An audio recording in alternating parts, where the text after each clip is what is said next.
Ֆրանսիան 2 միլիարդ եվրոյի ռազմական օգնության նոր փաթեթ կտրամադրի Ուկրաինային, հայտարարել է Մակրոնը չորեքշաբթի Ելիսեյան պալատում ընդունելով Ուկրաինայի նախագահին։ Ուկրաինան կստանա հակատանկային հրթիռներ, հոբմիջոցներ, զրահատեխնիկա։ Ֆրանսիայի նախագահը հայտնել է նաև, որ Ֆրանսիան օգնում է զարգացնել զենքի արտադրությունը հենց Ուկրաինայում։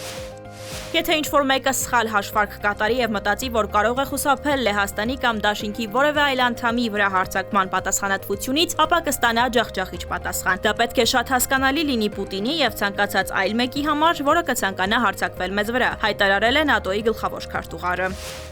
ԱՄՆ ֆինանսների նախարարը առաջարկել է, որ Վաշինգտոնն ու Կիևը շուտով համաձայնագիր ստորագրեն տնտեսական համագործակցության մասին, որը ներառում է հանքային ռեսուրսների վերաբերյալ գործարք։ Մենք տվել ենք տնտեսական համագործակցության համաձայնագրի վերջնական տարբերակը եւ ուկրաինացիներն այժմ վերանայում են այն։ ԵՄ-ն բացառել է մեղմացնել Ռուսաստանի դեմ պատժամիջոցները մինչև հուլիս։